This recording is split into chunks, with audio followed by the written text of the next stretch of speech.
La diplomatie malienne est un cas d'école pour la France. On va éduquer la France. Et vous allez voir que la France sera l'esclave des pays africains. On en fera ce qu'on voudra. Et à l'avenir, ce sont les Africains qui vont imposer des présidents patriotes à la France. Il faut rééduquer cette France. Il faut que les peuples soient obligés de se regarder en face, de regarder leurs laideurs en face, leurs crimes contre les Africains qu'ils ne considèrent pas comme étant des êtres humains, mais comme étant des choses. Ça, c'est bientôt terminé. Donc, en revenant sur cette calamité qu'est cette ministre qui ne prend pas la leçon. Les erreurs des précédents ministres. Voilà, et justement, ce qui l'attend, c'est elle ira à la poubelle de l'histoire comme ses prédécesseurs. Donc, cette dame dit que le Mali va d'échec en échec. Où est l'échec? Pendant 9 ans, pendant 10 ans, qui a échoué? Pendant 10 ans, Steve, figure-toi que la France n'a même pas tué 49 terroristes au Mali.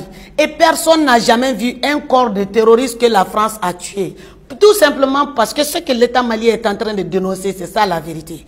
La France arme les terroristes, a fait venir les terroristes, nourrit les terroristes, paye les terroristes contre le peuple malien, contre l'armée malienne. C'est ça la réalité. C'est pour ça que la France, avec ses employés, la France ne va pas s'en prendre à ses employés.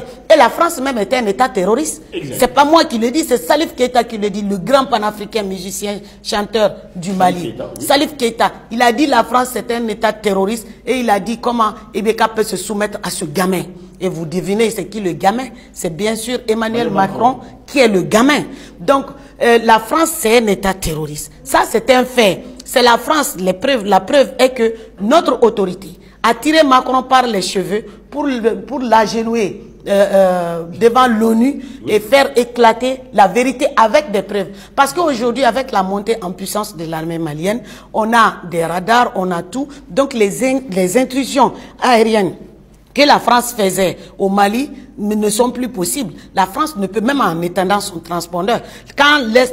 D'ailleurs, ces avions-là de la France qui violent notre espace aérien viennent de chez Ouattara, viennent de chez Bazoum. Ce sont les deux pays qui, dans lesquels la France décolle son avion pour venir déstabiliser, larguer des armements aux terroristes et puis ensuite espionner nos camps et donner même des drones aux terroristes pour venir combattre l'armée malienne et au nom d'un terrorisme frélaté pour venir tuer le peuple malien, brûler les bétails, brûler les maisons, brûler les champs, brûler les récoltes. Là, nous, on ne connaissait pas ça. Vous avez entendu Emmanuel Macron parler de tribalisme. C'est exactement ça que RFI faisait aussi au Mali. Et ça ne peut pas marcher parce qu'il y a un brassage ethnique au Mali. Oui. Il y a un grand brassage. Donc le peuple est très très mature. Moi, ma mère est Peul.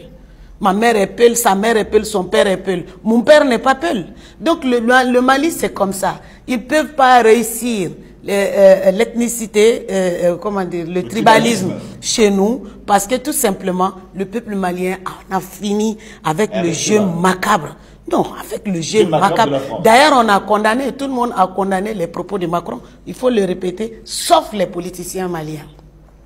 Eux, ils sont dans le silence, espérant que... et quelques partis politiques qui avaient été financés par la France à hauteur de... C'est pas quelques... On est en train de sortir du système France-Afrique. Oui.